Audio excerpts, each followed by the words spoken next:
Why hello everybody and welcome back to another quick Dark Souls 3 PvP weapon analysis. Today we're taking a look at the Drang Twinspears at the request of somebody who wanted me to look at this weapon a little while ago on my channel.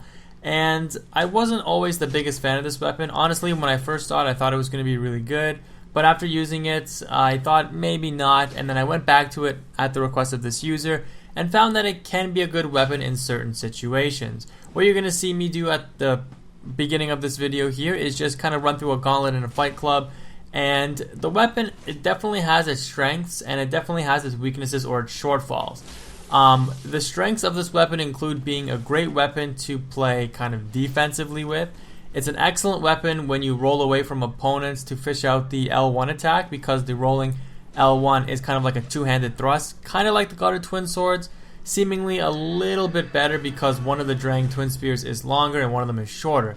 That leads me to the shortfall. Sometimes, given the range between you and your opponent, you'll actually only hit them with one spear when you try to do a rolling L1 or just an L1 attack in general. As a result, you're doing significantly reduced damage since you're only hitting them with one half of the two spears, and it just doesn't really, measure up in terms of damage.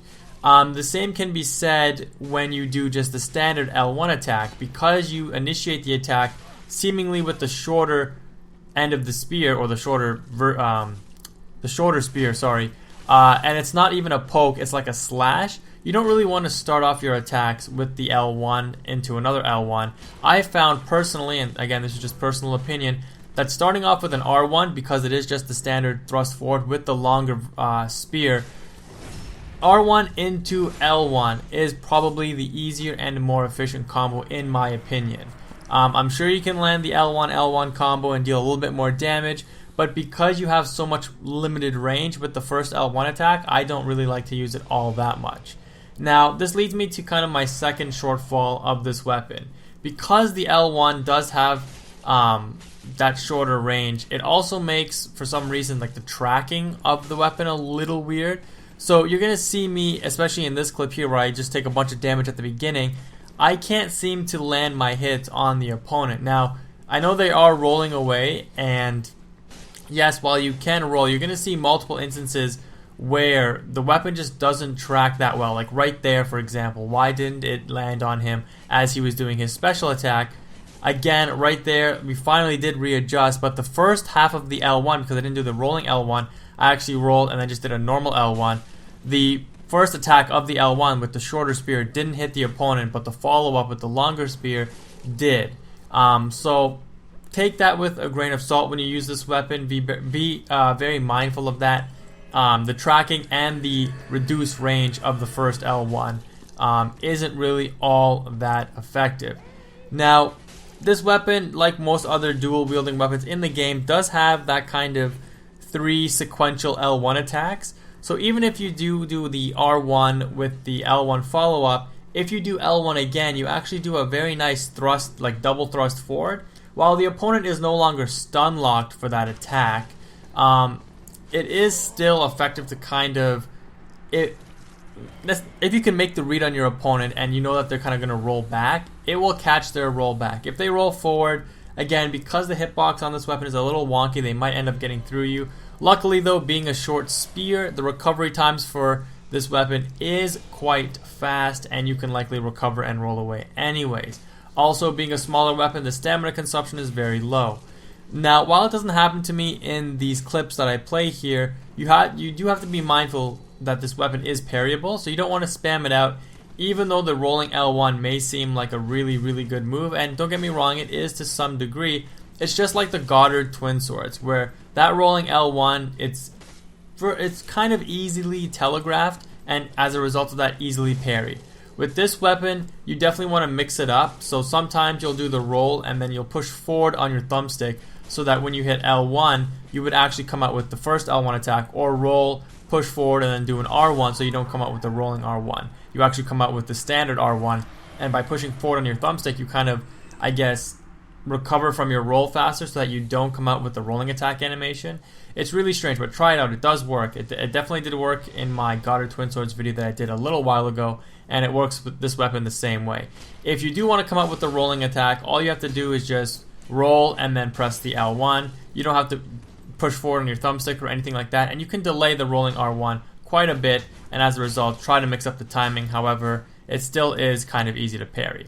So again, you can see even in this fight, the rolling L1 has some trouble tracking opponents down sometimes. Luckily though, this guy overcommitted and we were able to get an easy backstab, but again, the damage on this weapon isn't the greatest. Overall, I mean, while this weapon does have its strengths, I just don't see why you would use this weapon over something like, let's say, a wing spear, which I've outlined a little earlier on, I think 2 or 3 videos ago in my last Dark Souls content that I uploaded. The wing spear, it's, in my opinion, seemingly the fastest spear, in the class. The successive R1 attacks is really quick, the damage is really good, the stamina consumption is low, and it's just overall a little bit more consistent. So, in my opinion, I would use the wing spear over the Drang Twinspears, but this weapon definitely is fun to use. I love all the dual weapons in this game. I think they're all quite unique, and they all bring something new to the Souls series. And that's not to say this weapon is necessarily terrible or bad or very low tier. I mean, it's not top tier by any means, but it can get the job done if you need to. As you can see here, we're running the gauntlet in this fight club, just taking down opponents of all different kinds, using different weapons. So this weapon can definitely hold its own. You just have to know its strengths and avoid its weaknesses. So again, looking in to chase down opponents after they've overcommitted to an attack, they're trying to roll away to recover their stamina, you can chase them down. There is an example of where the tracking for the L1 didn't come out the way I thought it was going to, and as a result I was punished with 2 R1 attacks from Black Knight Great Axe, which did a ton of damage on me. Now I'm at a significant life deficit. Nonetheless though, with this weapon and with many other short spears in the game, just like katanas, why it's so good is because even if you take all this damage, and as you can see here, I'm pretty much on 1 hit before my tears is activated, you can play so agile and the dodge game so well with these weapons. You can virtually, just get into that mode where you don't get hit anymore when you're kind of pushed up against the wall and you have nothing else to do except for dodge, because if you take one more hit, you're gonna die. So this weapon, it can come out clutch in certain situations for sure, and with the poking ability, enemies might get a little bit over aggressive trying to get that last hit on you to finish you off, and that's where you can kind of exploit them. As you can see, this guy's going in pretty heavy. I knew he kind of used up all his stamina there, so it was kind of safe to go in for the poke, knowing he wouldn't trade out on us. Again, he overcommitted to 2 R1s, and as a result we finished him off with the counter damage from the thrusting spear. So at this point, I was kind of out of resources, so I was gonna go just chill, but that was the end of that fight club because I don't want you to just see people fighting other people essentially. So moving on to the next fight, against casters, this spear is generally gonna just rush down people pretty well. I mean, the Moonlight Greatsword, like this guy is using here, is virtually the only thing that casters can use, unless they're kind of using the Crystal Magic Weapon variant, where they're just going to use Crystal Magic Weapon and infuse it with something to chase you down, which again, this weapon should be able to counteract quite well, because defensively, this is where the weapon really does shine. Especially with the R1, L1 combos, you can definitely dish out some nice combo damage. This guy, again, I don't know why I keep getting summoned to these worlds where the host never wants to fight. But, I mean, if you're going to host a fight club, summon multiple phantoms. Don't summon somebody to a world and then expect them to wait for you to summon one phantom at a time every time. It's kind of lame. So we ended up going home there. Now we're going up against the Onikiri, and, dual weapon versus dual weapon. Very easy to kind of space out and punish this weapon, though. Again, you can see there, this guy just cannot catch a break until right now, where he ends up comboing us, but he did not keep the pressure on, and as a result, he gave us enough space to kind of alleviate that bleed damage. Now, when people use this katana, I mean, for the most part, if they see you approaching, they're going to whip out the L1, just like that guy did. If they try to space out some charged R2s, it's not going to work that well against the spear. Any spear. Doesn't matter if it's this spear or another spear. You can see here it's very, very easy to counter. The spear is going to have more range than your charged R2, unless you're using something like an Astora Greatsword or a Lothric Greatsword. you're gonna get countered out. So just don't do it. It's not gonna work. To wrap up the video, guys, I do have this clip where we go up against a little bit of a laggy Grave Warden Twin Blade.